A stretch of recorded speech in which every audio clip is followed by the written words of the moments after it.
हम सभी के जीवन में ये बात ज़रूर आती है कि सब ईश्वर करते हैं तो हम क्या करें। हमारे साथ कोई गलत कर रहा होता है और हम सोचते हैं कि वो ईश्वर ही सजा देगा, हम कुछ नहीं कर सकते हैं, इसको इसके कर्मों का फल खुद ही मिलेगा। और हम इस विचार के साथ निरंतर चलते रहते हैं। सामने वाला व्यक्ति हमारे साथ गलत पे गलत करता रहता है और हम हर्ट होते रहते हैं और हम हमेशा ईश्वर को ही बोलते रहते हैं कि सब ईश्वर इनको सजा देगा। ये बहुत अच्छी बात है। इस तरह का समर्पण अगर आपके जीवन में है तो इससे बेहतर कुछ नहीं है। लेकिन समर्पण फिर होना भी चाहिए। ऐसा नहीं होना चाहिए कि सामने वाला हमारे साथ गलत पे गलत, गलत पे गलत किए जा रहा है। हम एक तरफ से तो ये कह रहे हैं कि ये सब ईश्वर देखेंगे, उनके कर्मों का फल उन्हें मिलेगा, लेकिन हम अंदर से कुंठित हो रहे हैं, परेशान हो रहे हैं, दुखी हो रहे हैं कि ये मेरे साथ इतना गलत क्यों कर रहा है। फिर आपने समर्पण ऐसा किया ही कहाँ? नहीं किया। हम ये नहीं कह रहे हैं कि आपको यही ही करना चाहिए। आपका जीवन है, आपका चयन है कि ये से क्या करना चाहिए। आप अगर समर्पण करना चाहते हैं तो पूरी तरीके से समर्पण कीजिए। अपने जो कुंठित और दुखी भावना से रह रहे हैं तो उसमें बिल्कुल भी मत पड़िए, फिर ईश्वर को ही देखने दीजिए।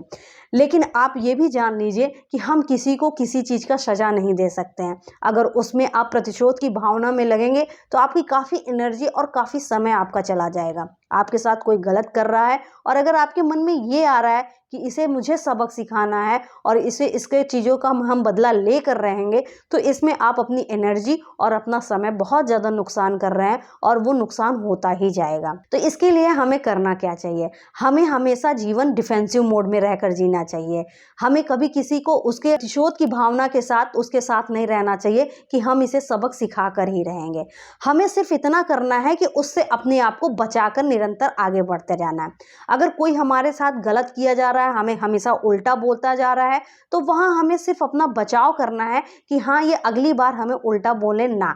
हालांकि वो गलत करे ना करे, अगर इस चीज़ को आपने समर्पण किया हुआ है तो किए रहिए, लेकिन इतना बचाव वो करना है हमें कि हाँ, ये हमें हमेशा परेशान ना करे। मतलब हमें अपना जीवन प्रतिशोध लेने की भावना से नहीं जीना है, केवल डिफेंसिव मोड से जीना है कि हम अपना बचाव कर सकें। अगर आप अपना बचाव नहीं करेंगे तो वो हमेशा ऐसे ही करता जाएगा, तो आप हमेशा की होते रहेंगे, कुंठित होते रहेंगे। या तो आप पूरी तरीके से समर्पण कर दीजिए ईश्वर के प्रति और हमेशा प्रसन्न रहिए, जिससे कि ईश्वर ही सब कुछ देखे। लेकिन अगर आपके अंदर थोड़ी भी दुख और कुंठा और दुखी भावना आ रही है तो वहाँ सिर्फ अपना बचाव कीजिए कि हाँ, इस चीज़ से हम अपना बचाव करें और जिससे हमें आगे दुख ना हो। बचाव करने का मतलब बहुत ज़्यादा लड़ाई झगड़ा नहीं होता है, उनसे उचित दूरी बना लीजिए। बहुत सारी चीज़ें होती हैं जो आप उस समय कर सकते हैं जिससे आपका उस परिस्थिति से बचाव हो सकता है। आइए, खुद खुश रहते हैं, दूसरों को भी खुशियाँ देते हैं, खुद आगे बढ़ते हैं, दूसरों को भी आगे बढ़ाते हैं। Thank you so much.